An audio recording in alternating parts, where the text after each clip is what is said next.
ও গুরুত্ব কতখানি। নয়াদিল্লির সূত্র থেকে জানা যাচ্ছে একটি বিশেষ খবর, এই সম্মেলনের সাইড লাইনে আলোচনায় বসবেন বাংলাদেশের সেনাপ্রধান ওয়াকারুজ্জামান ও ভারতের সেনাপ্রধান। আলোচনা হবে বাংলাদেশের নির্বাচন নিয়ে। সেই নির্বাচনে আওয়ামী লীগের অংশগ্রহণ কি হবে, কেমনভাবে হবে, এই বিষয়গুলো ওয়াকারুজ্জামানের কাছ থেকে পরিষ্কার করে নেবেন, পরিষ্কার করে তাকে বুঝিয়েও দেবেন ভারতের সেনাপ্রধান। এবং নির্বাচনে কিভাবে নির্বাচন ফ্রি অ্যান্ড ফেয়ার হবে সেসব নিয়েও আলোচনা চলবে। আর শেখ হাসিনার সঙ্গে আরও একটা বড় কথা হচ্ছে, শেখ হাসিনার সঙ্গে ওয়াকারুজ্জামানের ওয়াকারুজ্জামান সরাসরি কথা বলবেন। এখানে শত্রুতা নিরসনের ব্যবস্থা করে দেবেন ভারতের সেনাপ্রধান। যদিও তার মধ্যে যোগাযোগটা পুরো করে দেওয়ার দায়িত্ব ভারতের জাতীয় নিরাপত্তা উপদেষ্টা অজিত ডোভালের। তিনি এই পুরো প্ল্যানটা তৈরি করেছেন। এবং এই যে শেখ হাসিনার সঙ্গে ওয়াকারুজ্জামানের সরাসরি কথা বলা হবে, তার উদ্দেশ্য হচ্ছে শত্রুতা দূর করা, on the basis of forgive and forget. যা হয়েছে ভুলে যান, ক্ষমা করুন, এই হবে মোদ্দা বার্তা। এই উদ্দেশ্য নিয়ে কলকাতার ফোর্ট উইলিয়ামে কমান্ডার্স কম্বাইন্ড কনফারেন্সে আসতে চেয়েছিলেন ওয়াকারুজ্জামান, কিন্তু বাধা দেন মোহাম্মদ ইউনূস। এবার সেই উদ্দেশ্য পূরণ হবে বাংলা সেনা প্রধানের।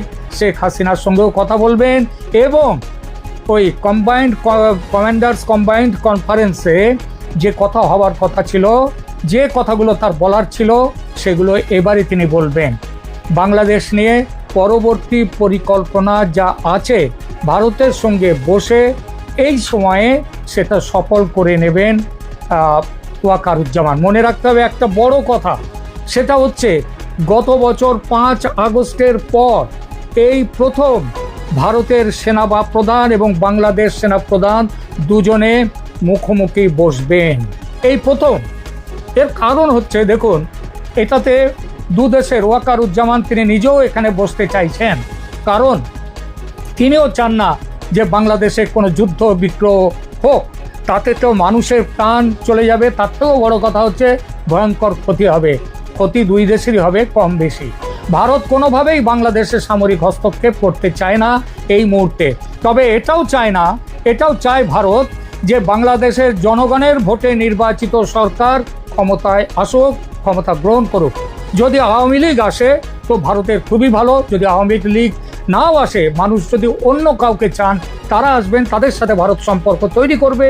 কিন্তু সব থেকে বড় কথা হচ্ছে এই যে নির্বাচন, সেই নির্বাচনকে স্বচ্ছ এবং শান্তিপূর্ণ হতে হবে। এবং ভারতীয় গোয়েন্দাদের খবর যদিও যে স্বচ্ছ নির্বাচন হলে শেখ হাসিনার ক্ষমতায় প্রত্যাবর্তন বিপুলভাবে সুনিশ্চিত। ভারত তাই খামোকা সামরিক অভিযানে নেমে পরিস্থিতিকে আরও জটিল করতে চায় না এবং বিশ্বে নিজের ভারতের যে একটি ছবি আছে শান্তির দেশ হিসেবে, সেই ছবিতে কালি পড়ুক, এটাও চায় না। ভারতের স্ট্র্যাটেজি